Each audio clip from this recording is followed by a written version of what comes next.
സാഹിത്യകാരൻ കാരൂർ സോമനാണ്. കാരൂർ സോമൻ മലയാളത്തിൽ നിരവധി പുസ്തകങ്ങൾ പല മേഖലകളിൽ എഴുതിയിട്ടുള്ള പ്രസിദ്ധനായ സാഹിത്യകാരനാണ്. എങ്കിലും അദ്ദേഹം പ്രവാസ ജീവിതം നയിക്കുന്നത് കൊണ്ട് പ്രവാസി സാഹിത്യകാരൻ എന്നുള്ള ഒരു ലേബലിൽ അദ്ദേഹത്തെ മുദ്ര കുത്തുന്നുണ്ട്. പക്ഷേ എൻ്റെ അഭിപ്രായത്തിൽ അദ്ദേഹം മലയാളത്തിലെ പ്രമുഖനായിട്ടുള്ള ഒരു സാഹിത്യകാരനാണ്. അദ്ദേഹത്തിൻ്റെ നാൾ വഴികളിലൂടെയുള്ള ഒരു സഞ്ചാരം അത് കുറേ എപ്പിസോഡുകളായിട്ട് നമുക്ക് എടുത്ത് റെക്കോർഡ് ചെയ്യണമെന്നുള്ള ആഗ്രഹം. അതിൻ്റെ ആദ്യത്തെ ഒരു എപ്പിസോഡാണ് ഇന്ന് നമ്മൾ റെക്കോർഡ് ചെയ്യുന്നത്. അപ്പോൾ കാരൂർ സോമനോട് ഞാൻ ചോദിക്കുന്നത് പ്രധാനമായിട്ടും കാരൂർ സോമൻ ആദ്യ കാലഘട്ടങ്ങളിൽ ക്രിയേറ്റീവായിട്ടുള്ള പല നോവലുകളും കഥകളും നാടകങ്ങളും എഴുതിയിട്ടുണ്ട്.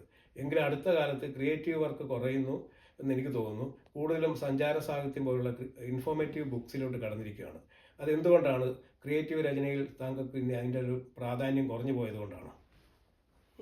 അത് നല്ലൊരു ചോദ്യമാണ്.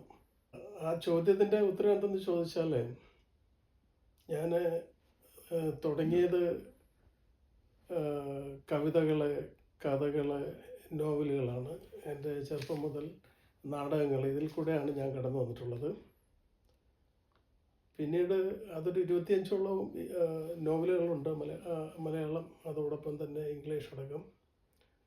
അതുപോലെ തന്നെ ചെറുകഥാ സമാഹാരമുണ്ട്, കവിതാ സമാഹാരമുണ്ട്, നാടകങ്ങളുണ്ട്.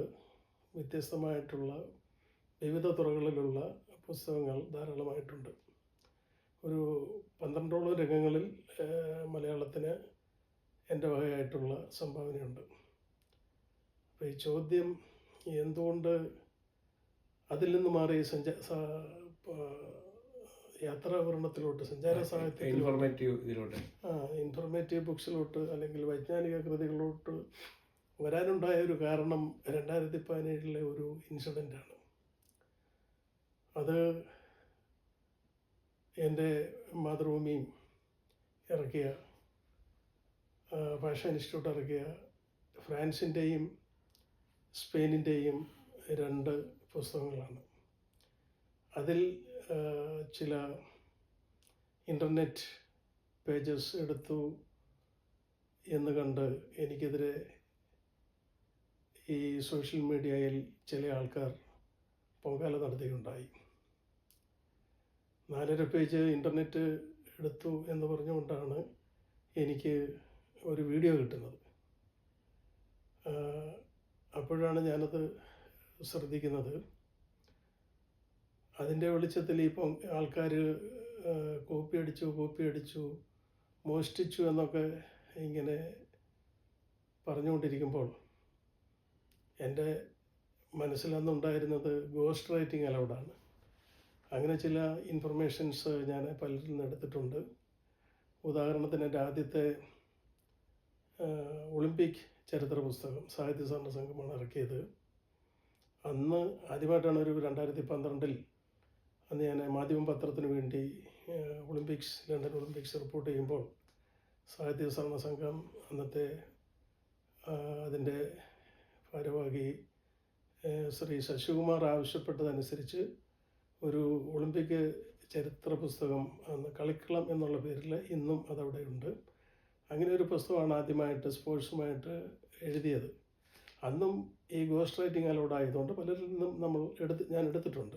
ഇടയ്ക്ക് എനിക്കൊരു ചോദ്യമുണ്ട്. ഈ ഗോസ്റ്റ് റൈറ്റിംഗ് എന്ന് ഉദ്ദേശിക്കുന്നത് സാധാരണ പ്രമുഖരായിട്ടുള്ള വ്യക്തികൾ, ഇപ്പോൾ ഉദാഹരണം പറഞ്ഞ മോഹൻലാലിനെ പോലുള്ള വ്യക്തികൾ, അവർക്ക് എഴുതാനുള്ള കഴിവ് ഇല്ല എങ്കിലും പക്ഷേ അവരുടെ ജീവിത അനുഭവങ്ങളും അവർ കടന്നു വന്ന വഴികളും പലരെയും അറിയിക്കാനുള്ള ആഗ്രഹം അവർക്കുണ്ട്, പലർക്കും അറിയാനുള്ള ആഗ്രഹമുണ്ട്. അങ്ങനെ വരുമ്പം നല്ലപോലെ എഴുതാൻ കഴിവുള്ള ഒരാളെ കൊണ്ട് ഇദ്ദേഹം പറഞ്ഞു കൊടുക്കുന്ന കാര്യങ്ങൾ അദ്ദേഹം നോട്ട് ചെയ്തതിന് ശേഷം അദ്ദേഹത്തിൻ്റെ സാഹിത്യപരമായ കഴിവ് വെച്ച് അത് എഴുതും. ആ ഒരു ഇതിനാണ് ഗോസ്റ്റ് റൈറ്റിംഗ് എന്ന് പറയുന്നത്.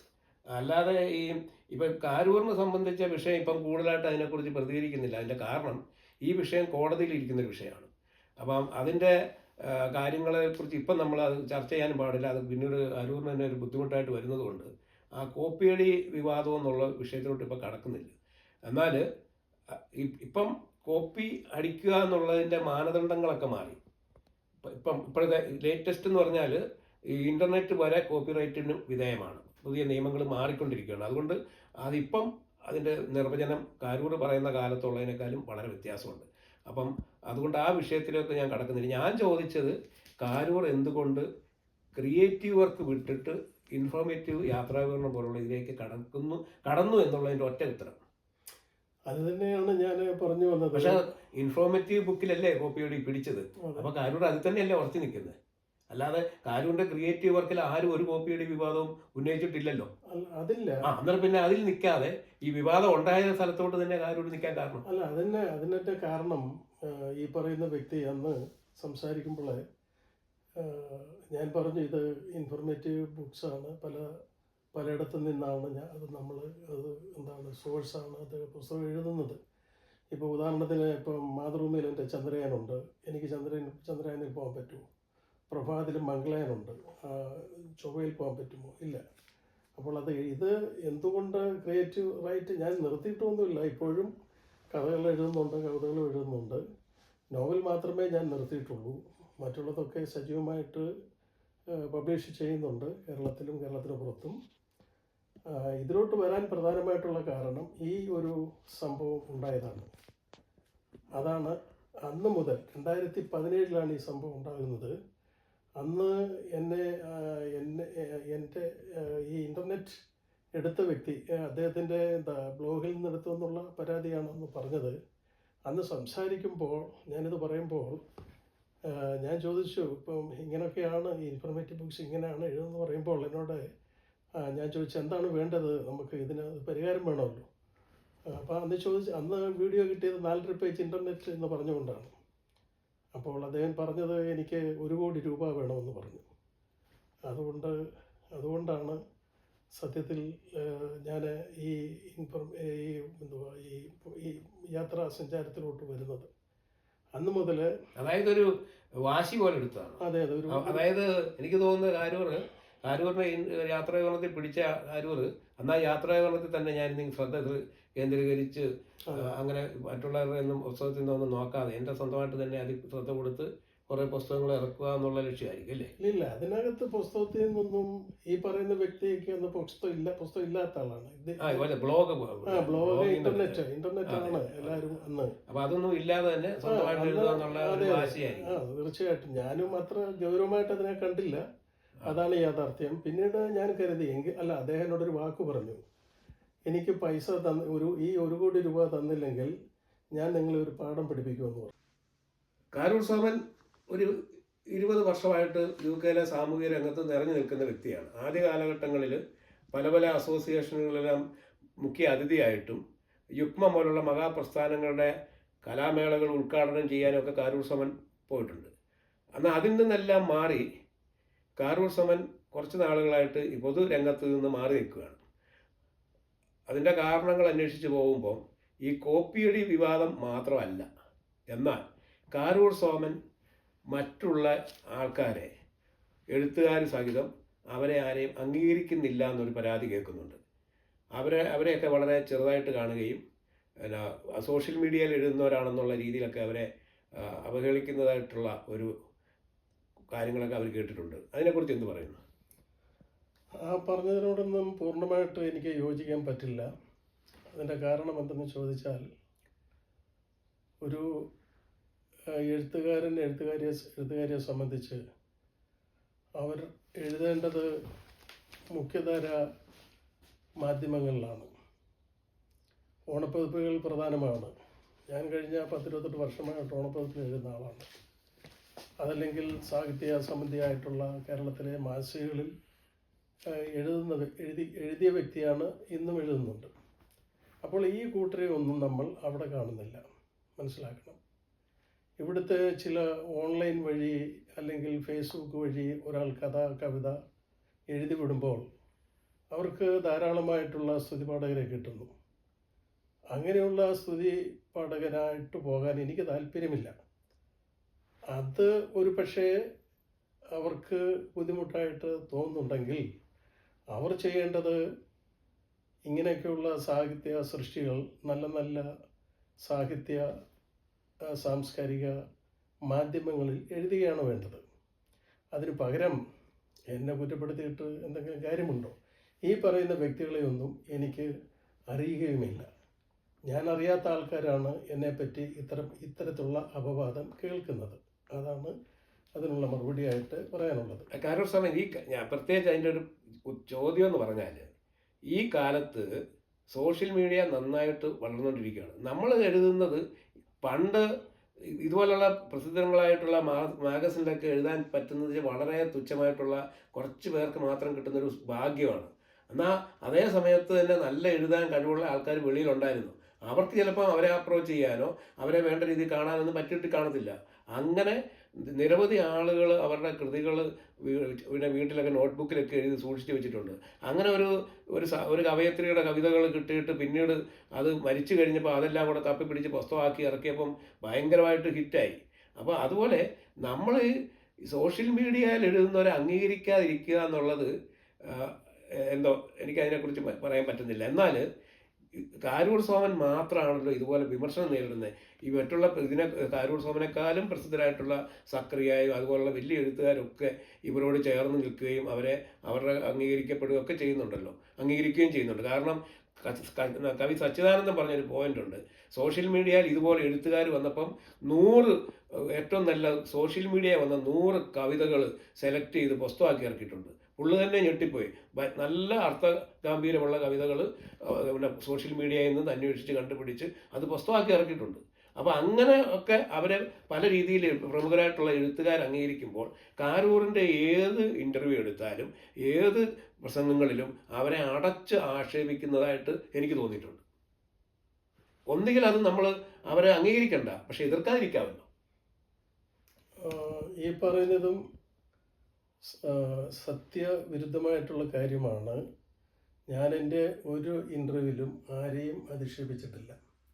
ഇപ്പോൾ ശ്രീ സച്ചിദാനന്ദൻ ഇവിടെ ലണ്ടനിൽ വന്നപ്പോൾ അദ്ദേഹത്തിനോടൊപ്പം ഇവിടുത്തെ മീറ്റിങ്ങിൽ ഞാൻ പങ്കെടുത്തിട്ടുണ്ട്. ജർമ്മനിയിൽ നടക്കുമ്പോൾ അവിടുത്തെ മീറ്റിങ്ങിൽ പങ്കെടുത്തിട്ടുണ്ട്. അവിടെ ചിന്തിക്കേണ്ട, അദ്ദേഹം കവിത നല്ലതുപോലെ സോഷ്യൽ മീഡിയയിൽ എഴുതുന്നുണ്ടെന്ന് പറയുന്നുണ്ടെങ്കിൽ അത് അദ്ദേഹം പോയി കണ്ടുപിടിച്ചതല്ല. അദ്ദേഹത്തിന് അവർ അയച്ചു കൊടുക്കും. അതിൽ കൂടെയാണ് അദ്ദേഹം നല്ല കവികളെ കണ്ടെത്തുന്നത്. അല്ല, അവരെ അംഗീകരിച്ചത് കൊണ്ടാണല്ലോ പുള്ളി സ്റ്റെപ്പ് എടുത്തത്. അല്ല, സ്റ്റെപ്പ് എടുക്കുന്നതിന് മുൻപ് തന്നെ ഈ കവിതകൾ അദ്ദേഹത്തിന് എങ്ങനെ കിട്ടി? പറ, അവരയച്ചു കൊടുക്കണമല്ലോ. അങ്ങനെ ചിന്തിച്ച് നോക്കുമ്പോൾ ഈ പറയുന്ന ഈ എഴുത്തുകാർ ആരും തന്നെ എനിക്ക് ഒന്നും അയച്ചു തന്നിട്ടില്ല. എനിക്ക് അയച്ചു തരാത്തിടത്തോളം കാലം എനിക്ക് അവരുടെ കഥയെപ്പറ്റിയോ കവിതയെപ്പറ്റിയോ അറിയില്ല. എന്നാൽ പൊതുവിൽ നമ്മൾ മനസ്സിലാക്കേണ്ടത്, ഇപ്പോൾ ഉദാഹരണം പറഞ്ഞാൽ 2008 കൈരളിയുടെ സാഹിത്യജാലകത്തിൽ ഡോക്ടർ മിനി നായർ എന്നോടൊരു ചോദ്യം ചോദിക്കുന്നുണ്ട്. 2008 ഓർക്കണം. അവർ ചോദിക്കുകയാണ്, ഞാൻ ധാരാളം രാജ്യങ്ങളിൽ പോയിട്ടുണ്ടല്ലോ, അപ്പോൾ അവിടെ നിന്ന് ഇപ്പോൾ കേൾക്കുന്ന ഒരു പരാതി ധാരാളം പേര് കാശ് കൊടുത്ത് എഴുതിക്കുന്നുണ്ടെന്നുള്ളതാണ്. അപ്പം ഞാൻ കൊടുക്കുന്ന മറുപടി, ഞാനും കേൾക്കുന്നുണ്ട്, പേരിന് പ്രശസ്തിക്കും വേണ്ടി അങ്ങനെ ചെയ്യുന്നുണ്ട്. അതിനപ്പുറമായിട്ട് ഞാൻ ആരെയും ഇന്ന് വരെ ഒരു തരത്തിലും ഈ വിഷയത്തിൽ വിമർശിച്ചിട്ടില്ല. പിന്നെ എൻ്റെ വ്യക്തിപരമായ അഭിപ്രായമാണ് ഞാൻ പറയുന്നത്. നല്ല നല്ല മാധ്യമങ്ങൾ എഴുതുക, മുതിർന്ന എഴുത്തുകാർക്ക് അത് അയച്ചു കൊടുക്കുക. അവർ നോക്കിയിട്ട് നിങ്ങൾക്ക് വേണ്ടുന്ന ഗൈഡ് ലൈൻസ് തരും. ഇന്ന് വേൾഡ് വൈഡായിട്ട് അതെന്താ കാരൂറേ, അതൊക്കെ കാരൂറിൻ്റെ മനസ്സിൽ അടിഞ്ഞുകൂടിയിരിക്കുന്ന പഴയ ഒരു ചട്ടക്കൂടാണ്. ഇങ്ങനെ ആയിരിക്കണം ഒരു എഴുത്തുകാരൻ ഉയർന്നു വരേണ്ടത്. എന്നാൽ അതിൽ നിന്നെല്ലാം മാറി ഇപ്പോൾ ആരും അങ്ങനെ പോകുന്നില്ല. ഇപ്പോൾ ആരും ആരുടെ സർട്ടിഫിക്കറ്റ് ഒന്നും മേടിക്കുന്നില്ല. കാരണം അവരെന്താ ചെയ്യുന്നത്? അവരെഴുതുന്ന കൃതികൾ അവർ സോഷ്യൽ മീഡിയയിൽ ഇടുന്നു, അത് 1000ങ്ങളിലോട്ട് ചെല്ലുന്നു, ചിലപ്പോൾ 10,000ങ്ങളിലോട്ട് ചെല്ലുന്നു. അത് പുസ്തകമാക്കണമെന്നൊന്നും അവർക്ക് താല്പര്യമൊന്നുമില്ല. ഇപ്പം ആ കാഴ്ചപ്പാടുകളൊക്കെ മാറി വരുവാണ്. എനിക്ക് തോന്നുന്ന ട്രാൻസിഷൻ പീരീഡാണ്. നമ്മൾ പഴയത് മനസ്സിൽ വെച്ചുകൊണ്ടിരിക്കുന്നു. പുതിയ മാറ്റങ്ങൾ പെട്ടെന്ന് വരുമ്പോൾ പഴയ ആൾക്കാർക്ക് അത് ഉൾക്കൊള്ളാൻ പറ്റുന്നില്ല. അപ്പോൾ അവരിപ്പോഴും ചിന്തിക്കുന്നത് ഓണപ്പതിപ്പിൽ എഴുതുന്നതാണ് കൃതി, അല്ലെങ്കിൽ പത്രങ്ങളിൽ എഴുതിയെങ്കിൽ മാത്രമേ അതിന് അംഗീകാരമുള്ളൂ. ഇതൊന്നും അത്ര റെലവൻ്റ് ആണോ കാരൂരെ? അത് വിഷയം കിടക്കുന്നത്, ഒരു എഴുത്തുകാരനെ സംബന്ധിച്ചിടത്തോളം അവൻ ആഗ്രഹിക്കുന്നത് നല്ല നല്ല സാഹിത്യ മാസികകളിൽ അല്ലെങ്കിൽ മാധ്യമങ്ങളിൽ എഴുതുക എന്നുള്ളതാണ്. അതിനപ്പുറമായിട്ട് ഇത് പഴയ ചിന്താഗതിയാണെന്ന് പറയുന്നതിനകത്ത് അർത്ഥമില്ല. അപ്പോൾ അർത്ഥശൂന്യങ്ങളായിട്ടുള്ള വാദങ്ങളാണ് എന്നെപ്പറ്റി ചില വ്യക്തികൾ സ്വാർത്ഥ താല്പര്യങ്ങൾക്ക് വേണ്ടി വിവാദങ്ങളാക്കുന്നത്. എന്നാൽ ഈ വിഷയത്തിൽ ഞാൻ നിരപരാധിയാണ്. ഞാൻ ഇന്നുവരെ ഒരു എഴുത്തുകാരനെയും, ഞാൻ ഇപ്പോൾ നടത്തിക്കൊണ്ടിരിക്കുന്ന ലിമ വേൾഡ് ലൈബ്രറിയിൽ എത്രയോ എഴുത്തുകാരുണ്ട്. നല്ല വേൾഡ് വൈഡായിട്ട് എഴുത്തുകാർ അതിനകത്തുണ്ട്. അവർക്കെല്ലാം നല്ല ഞാൻ കൊടുക്കുന്ന പ്രോത്സാഹനം അവർക്കറിയാം എന്താണെന്നുള്ളത്. പിന്നെ എന്നെപ്പറ്റി പഠിക്കാതെ എന്നോട് അസൂയുള്ളവർ എന്തെങ്കിലും പഠിച്ച് സോഷ്യൽ മീഡിയയിൽ ഇടുന്നുണ്ടെങ്കിൽ ഞാൻ അതിന് ഉത്തരവാദിയല്ല. ഞാൻ ആരോടും പറയുന്നില്ല നിങ്ങൾ ഓണപ്പതിപ്പിൽ എഴുതണം എന്നുള്ളത്. പക്ഷേ അങ്ങനെ എഴുതി വന്ന ഒരു വ്യക്തിയാണ് എന്നുള്ളതാണ് ഞാൻ പറഞ്ഞത്. എന്ന് കരുതി അവർ എഴുതണമെന്നുള്ളതല്ല. എൻ്റെ ബോധ്യം ഇത്രയാണ്: നിങ്ങൾ നല്ല നല്ല മാധ്യമങ്ങളിൽ കൂടി എഴുതി വരിക എന്ന് കരുതി നിങ്ങൾ സോഷ്യൽ മീഡിയയിൽ എഴുതേണ്ട എന്നല്ല. ഇപ്പോൾ മറ്റൊന്ന് പറഞ്ഞാൽ, എന്നോട് പലരും ഈ കാര്യം പറയുന്നുണ്ട്. എന്താണ്, ഈ കേരളത്തിലെ പ്രമുഖ ഈ പറയുന്ന സാഹിത്യ മാസികകൾ കൊടുത്താൽ അവർ കൊടുക്കാറില്ല. അപ്പോൾ ഞാൻ കൊടുക്കുന്ന ഒരു ഉത്തരം എന്താണ്? നിങ്ങൾ അതെല്ലാം കൂടി പുസ്തകമാക്കുക. അവർ കൊടുത്തില്ലേ കൊടുക്കണ്ട. അതാണ് ഞാൻ ഇന്നും കൊടുക്കുന്ന ഉത്തരം. അല്ലാതെ എന്നെപ്പറ്റി ആരെങ്കിലും ഇത്തരത്തിലുള്ള അപവാദങ്ങൾ പ്രചരിപ്പിക്കുന്നുണ്ടെങ്കിൽ ഞാൻ പറഞ്ഞല്ലോ, ഞാൻ ഇതിനൊന്നും ഉത്തരവാദിയല്ല, എനിക്കറിയില്ല. അല്ലല്ല, ഇവിടെ കാരൂർ സോമനെ ആരും വിമർശിച്ചിട്ടില്ല. കാരൂർ സോമന്റെ പേര് പോലും ആരും പറയുന്നില്ല. പക്ഷേ നമ്മുടെ ആദ്യത്തെ ചോദ്യം, എന്തുകൊണ്ട് പൊതുമണ്ഡലത്തിൽ നിന്ന് അകന്നു പോകുന്നു എന്ന് പറയുമ്പോൾ, കാരൂർ സോമൻ, അതായത് ഇപ്പോഴും ഗിവ് ആൻഡ് ടേക്ക് പോളിസികളുടെ കാലമാണ്. നമ്മൾ അങ്ങോട്ട് ബഹുമാനം കൊടുക്കും, അല്ല അവരെ അംഗീകരിക്കുമ്പം അവരിങ്ങോട്ടും നമ്മളെ അംഗീകരിക്കുന്നു. അങ്ങനെ കൂട്ടായിട്ട് പോകുന്നു. അതിനകത്ത് അങ്ങനെ ഒരു സ്നേഹത്തോടെ പോകുന്ന ഒരു കാലഘട്ടത്തിൽ കുറച്ച് പേര് മാറി നിന്നിട്ട്, ഇപ്പം അടൂർ ഗോപാലകൃഷ്ണന് അടുത്ത കാലത്ത് വന്ന പരാജയം അതാണ്. പുള്ളി ലോകം ഉത്തര സിനിമ ചെയ്ത ആൾക്കാരാണ്. പക്ഷേ ഇപ്പം പുള്ളി പറയുന്ന പല കാര്യങ്ങളും ഈ കാലഘട്ടത്തിന് യോജിച്ചതല്ല. അതുകൊണ്ടാണ് സോഷ്യൽ മീഡിയ, ഒന്നുമല്ലാത്ത സോഷ്യൽ മീഡിയയ്ക്ക് പറഞ്ഞിട്ട് പുള്ളി വെള്ളം കുടിച്ചിരിക്കുകയാണ് ഇപ്പോൾ ഈ അടുത്ത കാലത്ത് പറഞ്ഞത്. ഞാനതിനോടും യോജിക്കുന്നില്ല. പുള്ളി ഒട്ടും വെള്ളം കുടിച്ചിട്ടില്ല. അവിടെയാണ് നിങ്ങളുടെയൊക്കെ പ്രശ്നം. ഈ പറയുന്ന മാധ്യമങ്ങൾ പിന്നെ വിവാദങ്ങൾ ഉണ്ടാക്കിയാണ്. അദ്ദേഹം നിങ്ങൾക്ക് എന്തുകൊണ്ട് ചിന്തിച്ചുകൂടാ? അദ്ദേഹം അത് നല്ല പോസിറ്റീവായിട്ടാണ് അത് പറഞ്ഞതെന്ന് എന്തുകൊണ്ട് ചിന്തിച്ചുകൂടാ? അതിൻ്റെ നിങ്ങളൊക്കെ പഠിച്ചിരിക്കുന്നത് മനുഷ്യരുടെ ഈ നെഗറ്റീവ് വശങ്ങളെടുത്ത് അതിനെ പർവ്വതീകരിക്കുകയാണോ? അദ്ദേഹം അത് പറഞ്ഞിട്ടുണ്ടെങ്കിൽ ഒരു പക്ഷേ അതിൻ്റെ പോസിറ്റീവ് സൈഡായിരിക്കും അദ്ദേഹം ഉദ്ദേശിച്ചത്. അദ്ദേഹം അത് സർട്ടിഫൈ ചെയ്യും, ഞാനതിൽ ഉറച്ചു നിൽക്കുന്നു എന്നാണ് പറഞ്ഞത്. എന്നാൽ തിരിച്ചു ചിന്തിക്കുമ്പോൾ ഒരു ന്യൂനപക്ഷത്തെ അധിക്ഷേപിക്കുന്ന വിധമാണെങ്കിൽ തീർച്ചയായിട്ടും അദ്ദേഹം തെറ്റ് തന്നെയാണ് ചെയ്തത്. പക്ഷേ ഇതൊക്കെ എന്തിന് ഈ സോഷ്യൽ മീഡിയ വിവാദമാക്കണം? ഇതാണോ പ്രധാനമായിട്ടുള്ള എന്തുവാ ഈ സോഷ്യൽ മീഡിയയിലെ വിവാദങ്ങൾ ഉണ്ടാക്കി എണ്ണം കൂട്ടി കാശ് വാങ്ങുന്നത്? ഈ പരിപാടിയൊന്നും ശരിയല്ല. ഒരു വ്യക്തിക്ക് അവരുടെ അഭിപ്രായം പറയാനുള്ള സ്വാതന്ത്ര്യമുണ്ട്. അത് നമ്മൾ മനസ്സിലാക്കണം. ഞാൻ പറഞ്ഞല്ലോ, അദ്ദേഹം മനഃപൂർവ്വം അത് ഉദ്ദേശിച്ചിട്ടുണ്ടോ എന്ന് എനിക്ക് തോന്നിയിട്ടില്ല. അഥവാ അങ്ങനെ അത് ഉദ്ദേശിച്ചിട്ടുണ്ടെങ്കിൽ അത് തികച്ചും തെറ്റ് തന്നെയാണ്. അതിനെ ആരും കൂട്ടു നിൽക്കില്ല.